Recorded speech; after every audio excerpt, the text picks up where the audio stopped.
What is up, everyone? Welcome back to the final 9 of the 2023 NADGT Zanfel Premier Tour at Shelton Springs in Shelton, Washington. This is the final round, final 9 of the tournament of the Washington State Amateur Championships. My name is Peter Artman. I am here with my co-commentator, Cory. What's up, everybody? Make sure, if you haven't already, watch the front 9, see how we got to where we're at now on this beautiful day out in Shelton Springs. On the card today, we have Mason Matthews, Tyler Pitcher, Kaiser Shen, and Bruce Sweeney Weaver. Looking forward to seeing this for sure. Yeah, if you didn't catch it, I mean, the lead has definitely shrunken down, and it has actually gotten really to the nitty-gritty now. And this is a doozy to start on the back 9. We have hole 10, 510 feet, par 4, playing out of the woods and then back into the woods. There's going to be a Mando you have to navigate off the tee. Very tight gap, and there is OB as well. One of the more demanding tee shots. Once you're in the open, you got plenty of room to work with, but this, you really got to get out and be moving to the right. Yeah, one of the weirdest shots, I will say. I mean, even the drone kind of broke its neck just going back. Absolutely. I've always thought it's a unique hole here at Shelton. That it is, and it is definitely one of the more challenging just because not only is it a tight gap off the tee, but again, you have to work hard right. That one seemed to float on forever. Hopefully they see it out there. Kaiser didn't have the bend back there. Let's see if Mason can correct. And looks like he got a very unstable disc to help out with that, but early kick down. Let's see, smooth man Bruce over here. Does he get... Sneaks it up. Wow. Oh, well, looks like he got kicked in early. We took it for granted with his smoothness. And if I'm not mistaken, the tree on the left side of your screen is the Mando tree. It looks like it's marked, but it looks like he's lining up to not go around it. So it must not be the Mando tree. It must be one further back. Either way, once you find yourself out into the fairway here, you then have to work yourself back into the woods that we just shot out of. And once you're in there, it's not the most protected green, but as is common in Shelton, there are going to be some trees around the basket. Yes. As per Shelton. But again, I cannot say enough good things about this course. If you're ever near Shelton, if you're in the state even, just make a day, get out to Shelton Springs, enjoy the course. There are multiple layouts, and it is just one of the buttes here in Washington. Yeah, don't know if it still is, but it's been rated #1 for the longest time. And I mean, thanks to the community out there who does keep it well maintained. Absolutely. It's why it's kept its reputation so high. And it's good to see tournament events here. There were more common tournament events back in up until about 2015 or so. They were doing pro events and stuff pretty often, so it is nice to see this course get some love because it's a championship level course. It will test all players, and it's just a fun place to be. Yeah, as we were saying, the Silver Series was just by here, the Disc Golf Pro Tour. Looks like some of the players have a little trouble getting into this tree line here. Now that we're in it, got some putts. Come on, Bruce. Good effort. So close. And again, as we mentioned, if you want to see some drama transpire in the way of score changes, make sure you check out the front 9 because the lead has shrunk substantially for Mason Matthews here, who is now lining up to putt back at the basket, catching it for a bogey there. Yeah, right in the basket. Just enough.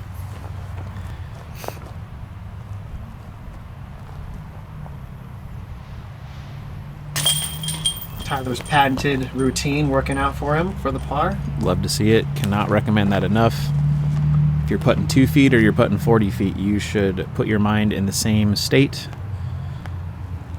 Work through it, and that is the confident stroke we know and love coming in from Bruce. Unfortunately, adding an extra digit there, but all the same, he hit that putt the way you want to hit it.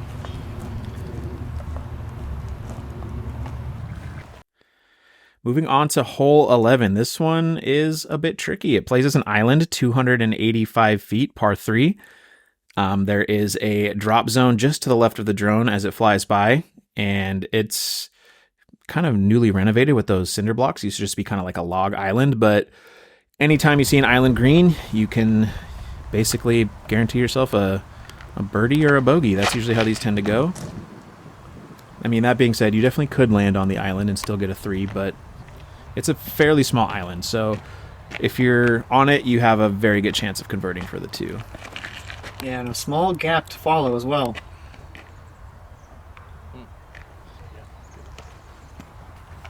Not sure if that kept them on. We'll have to see. This needs to get stable.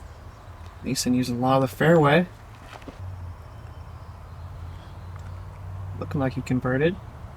Smooth man Bruce. The man, the myth, the legend. Looking like it did not work out.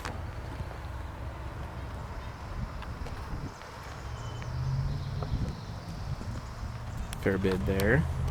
So this is the drop zone. It's like the smallest tee pad you've ever seen in your life. Yeah, it looks like just good for 1 foot. Which is enough. I'm going to say it's about 45, 50 feet. I think that went over the top. Yeah. A little scary, yeah, because it's not a safe green. You got that OB probably 5 feet. About that, yeah. It definitely, the basket finds itself right up along the OB, and seemingly it's the island has kind of reshaped itself from years past, but very well defined, and the brick wall is a nice added visual. Definitely adds to the ambiance. Taking the meter in from the OB line, smart play. Definitely me. Take it when you can.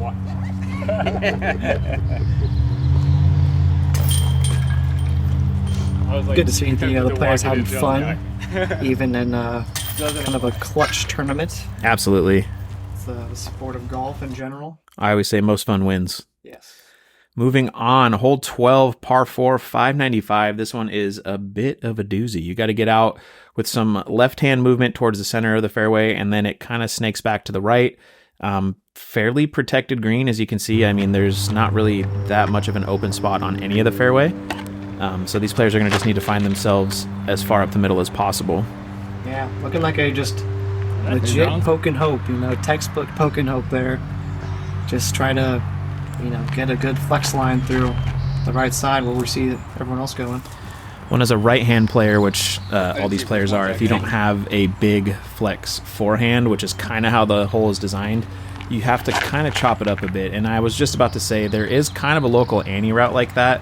Likely not going to find your way to the pin that way, but it is one of the easier ways to find yourself in the center of the fairway. Yeah, a lot of players will find themselves throwing a backhand here and kind of going more left than they want, or, just contesting one of the 72,000 trees on the fairway and kicking off of center. And by the way, I counted. That is an actual number. I believe it. I did a survey. Tick 1, tick 2, tick Exactly. 3. Yeah. Be a long time. I have that kind of time. Yeah.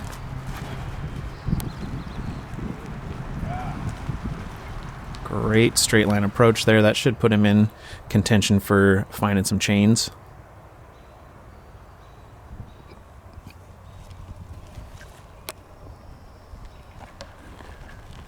Could hear a little bit of a tree. Didn't quite see where that one ended.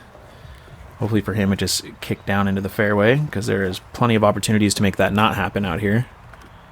Yeah, looks like we're at that bend now where we can see the basket, and Mason doing a great straight shot right at the basket. Should have a good putt within circle's edge. Yeah, he hit the intended line from there very nicely. Bruce looking to swing that right to left, kind of play towards the pin that way.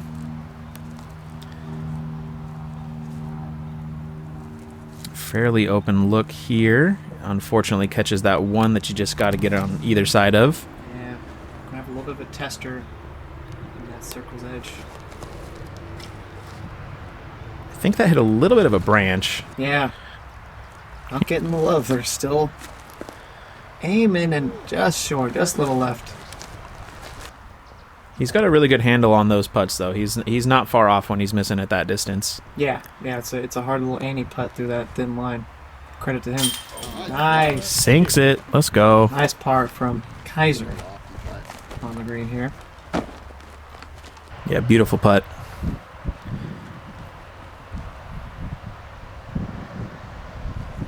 Tyler in his routine, tickling the chains on the left. Yeah, a Good little high, a effort. little outside left, but great effort indeed. Mason with short work to get that one in there.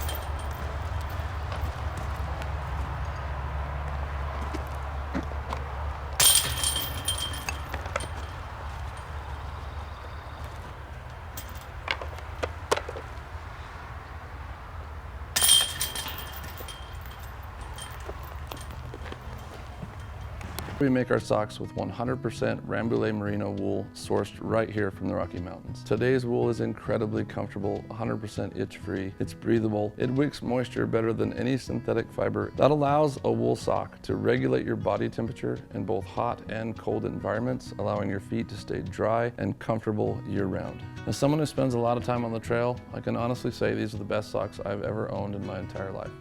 I invite you to give them a try. You won't regret it. All right, here we are, hole 13, 350 feet, par 3. One of the more straightforward holes, honestly, on this back half, and pretty picturesque off the tee. You just need to get straight out there with a little bit of fade to the right. Find your way home. Call it a day.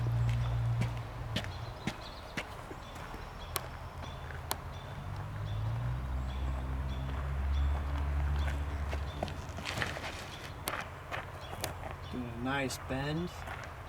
Unfortunate kick there. If that drifted all the way through, that was going to be a pretty good shot there. Yeah, had a good chance to flex it out, but shouldn't be hindered too bad. Mason gets down the fairway, no harm, no foul. And again, this is just a beautiful view of the Northwest here. A great day in the forest. You even get to throw some frisbees, so what can you say? Smoothest form this side of the Mississippi. We got Bruce just chucking it down the middle. That's a fact. I fact checked that. It's true. Snopes. All day. Tyler avoiding all the trees there. A little bit of an unconventional route, flexing in and out, but... Yeah. Look back at the cameras. You caught that, right? Yeah. Did that happen? That was me? Okay. Yeah. Little pitch up there from Kaiser.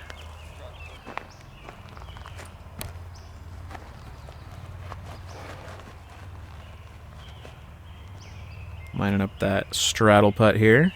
Little jumper. Let's go. There we go. Love to see it. Yes. Got a birdie on the card. Beautiful straddle. The routine finally kicking in and showing why it's done. And that's going to build some confidence going into the latter half of this back nine, which is a pretty rough section of the course. So, and with the lead diminishing as much as it has between Mason and the rest of the field, that's got to feel good. And for Kaiser, that's just got to feel bad, unfortunately. Yeah, good with the bad, but as I've been saying, I mean, now it's anybody's game. 100%. We came into this going, all right, well, who's going to be second place? And now we're going, this championship is not a gimme.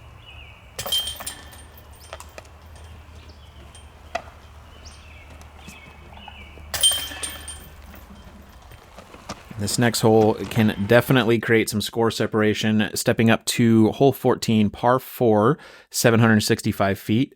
Not only is it pretty long for a par 4, it has woods all around. Go figure. We're out here in beautiful Shelton, Washington.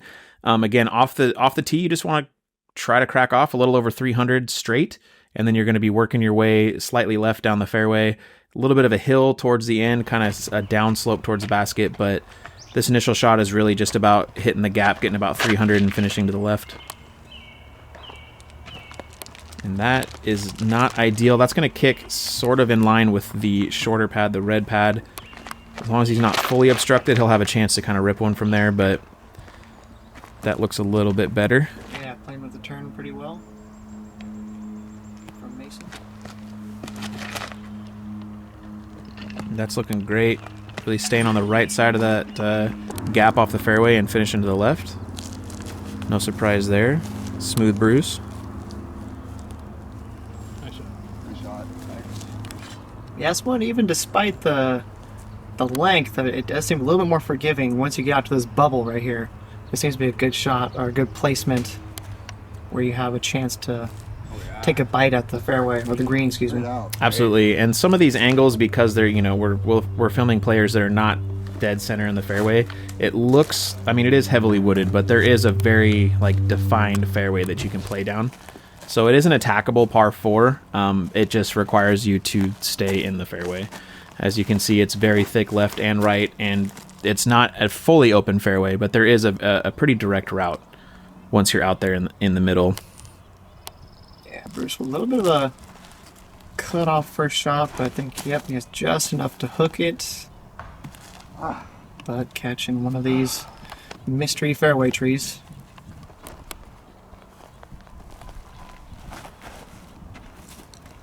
Mason flipping that one up a bit. Yeah, he had a good direct line to it, just not enough flip to it as many of us have wished we had in our own shot. Oh, 100%. Unfortunate kick at the end of that for Tyler. It's going to hit him off to the left there a bit.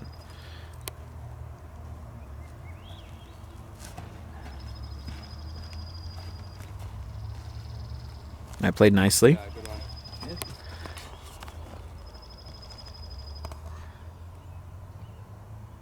Bruce looking to take advantage of this fairly open section towards the green here. He's kind of lined up in an ideal spot if he can play just right of that tree in front of him.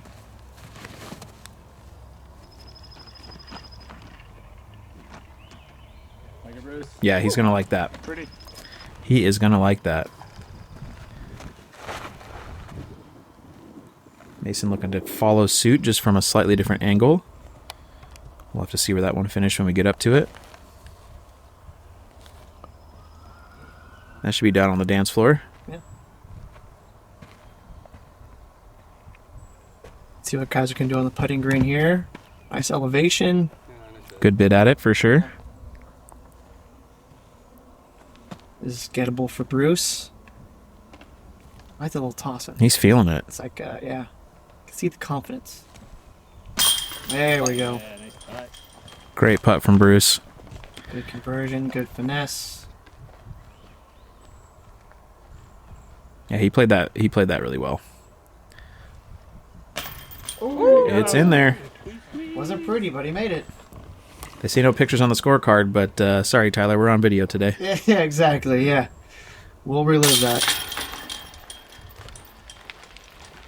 And a bogey for Mason.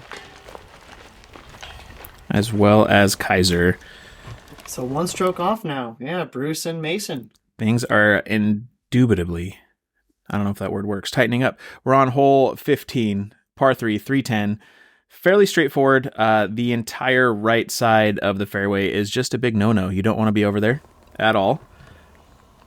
Other than that, it is a fairly straightforward hole. When you do get down to the green, it does slope down towards that right side. But off the tee, it's just throw it straight, get it off in between the gap, and you're good to go.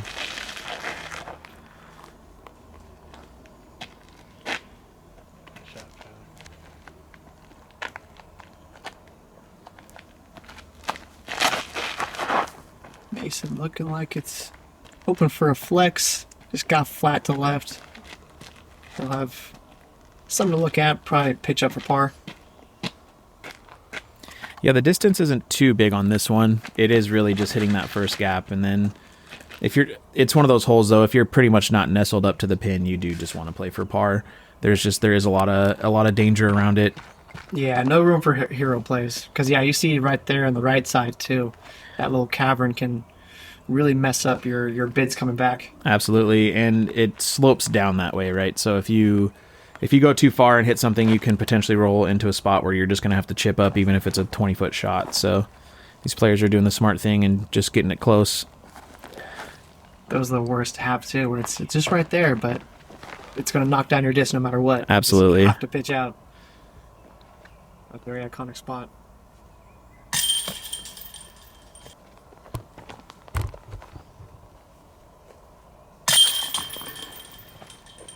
Good putts, good putts.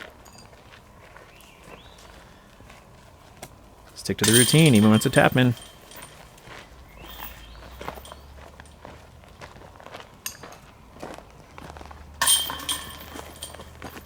I've decided I'm going to call that polo Rainbow Sherbert. Oh yeah, that's legit. The two of us are not so different. We know that success is when opportunity meets preparation. So we prepare with equipment selection, form, timing, release, and perfecting our execution. Because at the end of the day, it's all about that feeling. The course may look different, but the feeling is the same.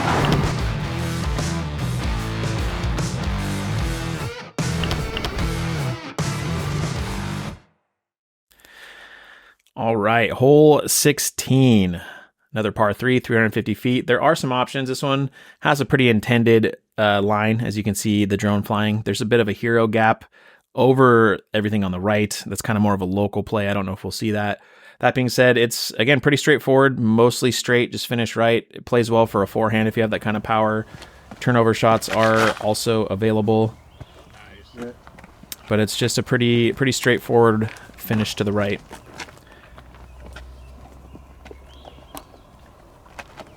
Yeah, I'm surprised if we don't see any forehands. That would make it a bit easier, but let's see if they can prove it wrong. Got a lot of height on that one. Yeah, he's really been working that kind of hyzer flip play to get things to move to the right, which is actually a really good play for this. I do think that if you have the forehand, that's, you know, it's a useful tool on a hole like this, but because it's kind of just a gradual finish to the right, you can get a nice turnover or a nice late flip shot to work pretty well. Unfortunate tree kick there. That's going to make a par quite hard. You can see he's got most of the hole left. He's about halfway there. Playing for that wide spike approach. Yeah. Gets it up there. Did what needed to be done. Get a good scramble from Bruce. He's got a little more meat on the bone. Yeah, he probably wanted that to be a little bit closer, but that was definitely kind of a safe run. Yeah. Mason catches just a little something at the end. I don't think it affected it all that much. It was already kind of losing steam at that point, but Bruce looking to convert here.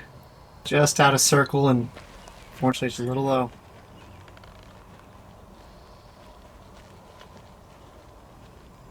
Tyler with a straddle inside circle. Just a little high.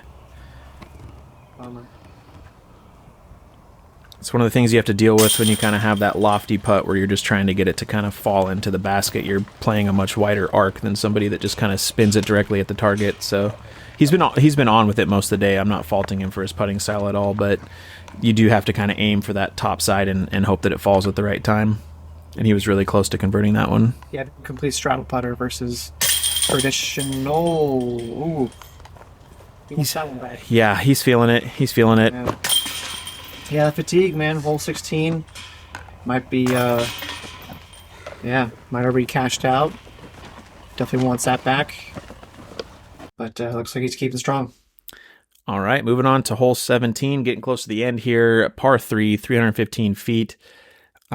This is one of those holes that I had mentioned before where you can see on the graphic that depending on what tee you play, it plays a pretty dramatically different angle. This one is going to be tight off the tee, just kind of slowly finishing to the right. When it gets to the end of the fairway, it definitely exaggerates how much you need to move. Yeah, it was tight. I mean, even the drone got hit. No drone is safe out here. Oh. And Mason continuing with just a little bit of a struggle this round. I mean, again, he had a commanding lead going into the start of this round. And again, if you haven't seen part 1, go check it out. You'll see what we're talking about. But at this point, the race has definitely tightened up. And with only this and one more hole to go, every stroke is paramount. You got to hit it. There's a lot on the line for these players. Yeah, and I think they're feeling the pressure too, because, you know, we're perfect time to capitalize, and unfortunately, many of them coming up short. That's a really nice shot from Bruce from being out of position there. From the knee and in the bush, that was very optimal. So yeah, big up to him. Still trekking. That's going to probably be outside circle. You can just now barely see the basket at the end on the right-hand side of your screen there. Right about where that disc went. That was a great approach there. Yeah, good guide. Bruce, come on, baby. Let's cash it. Nope. Close, though. Just as smooth as ever. Love to see it. And despite having a rough round, you know, he's out there, he's smiling, he's looking good, he's still sticking to the game plan, throwing well. Good effort from Kaiser there. Yeah, shout out to one of the locals, man. Bruce, super nice guy. I have yet to play with him, but if I do, I will definitely need to know how a smooth stroke is, how it's been developed. Yeah, I'm signing up for lessons right now. RainbowSherbert.com. Sherbert. Oh, that's right. fairwaymediasports.edu because it's educational. There we go. I have no idea what any of those websites are. Don't check them. Yeah, I was gonna say, yeah. No, at EDU, you're safe. We hope. We hope. One website you should check out, though, is fairwaymedia.golf. We're going to have some discs, some stickers, other ways to support the channel, and that channel is how we're able to watch this. So make sure you do that. And on to what has to be the iconic, the hole of all holes out here at Shelton Springs. Hole 18, par 4, 630 feet with just one of the better looking greens you're going to see out there. Quite a bit to navigate. There is out of bounds to deal with, but for the most part, you just need to fire a shot up the tunnel on this one. Let's play Mason. Majestic basket, too. Yeah, Absolutely. Nice steps. Everyone dapping each other up. It's All right, fellas. been an interesting round, and yeah, well, let's see how this one goes. Yeah, this one has a lot of trouble if you're off center, so these players are definitely trying to stay in the middle. Unfortunately, Kaiser finds his way out to the right. There are some options. I mean, there's going to be some scramble routes, but for the most part, if you don't find yourself landing in a just about dead center, you're dealing with a lot there. And that one fell actually just short of the short pad, which is just in front of those signs there. I was in the same mess there, and yeah, looks like they're kind of feeling fatigued. But as you can see too, the left lane the lane on the left is kind of that second scramble spot you were talking about, where you do have a chance if you miss that main fairway, you do have a chance to get back into birdie or par contention. Absolutely. You can see here Tyler really just doing everything he can. He was off of the fairway, short of the short pad. So there's going to be some added numbers on this one for him. Wide. Get through. Push. He found his way to that right side and then back in the middle. I was going to say just on the right side of that tree line is an actual a full lane that you can play. Some players will actually aim for that so that you get a better angle towards the green, because you do kind of have to play from right to left when you get up there. Mm-hmm. Yeah, I mean, when you're in that open field and you see that little, guarded off area, the fence, it's kind of a sigh of relief. Absolutely. To say, now I just need to focus on the green. Two factors, and like you said, a very iconic hole that can make or break for your game. Yeah, tasty. Huge. If that keeps carrying, that's going to be a great shot. That's going to find him in line with the basket. Still some work to be done, but that's about the ideal line. Yeah, good local play too is cutting through that little left side where the shrub kind of breaks off and gives you more of a chance. Yeah, and depending on how things are played, there are times that they OB that entire left side that they're playing over. It doesn't seem to be that way now. They had, in years past, had some kind of like landscape barrier down for you to know. This is a pretty common play from where Mason's at. You just get up over the top and try to find your way in, because it is fairly protected. And you can see Bruce found his way with a chance to convert a nice big putt here. Gets it right up to the base. But yeah, just what a beautiful green to finish your round on Shelton. It's like King Arthur, like the sword would be right there, and that's where you pull it out. That's the one we were looking for. Majestic steps for the final hole. Bird for bird, and birdie is, or for bogey, excuse me, is Tyler. Yeah, good confident putt there. Good way to finish. Champion? Yep. Got a fiver or four? He's on that now. It looks like Mason's gonna still keep his lead and maybe out. It was a pleasure playing. Yeah, it was a rough round, but he had the exact amount of buffer that he needed to be able to carry it home and take that first place spot, finishing at +1. Your winner, Mason Matthews. We had some players from another card, Jules, another local guy, come up. He ended up taking second there with a +2, and Josh Heidemann, +3. I know Josh is a big reason the course looks the way it does, so thank you to Josh. And Kaiser finishing out the top 4, tied for 4th. We want to thank again Gatekeeper for subcontracting and getting Fairway Media out here. I had a blast. Peter, anything you want to say? Yeah, no, it's been a great card, and honestly, just a roller coaster of a time. And yeah, no, big shout out to Fairway Media. I mean, I always love coming on here, commentating, seeing the Washington's finest, Pacific Northwest finest, and yeah, fairwaymedia.golf. Check out those discs, those stickers. Make sure to like, subscribe, check out more of the channel, and yeah, thanks for tuning in. We'll see you next time.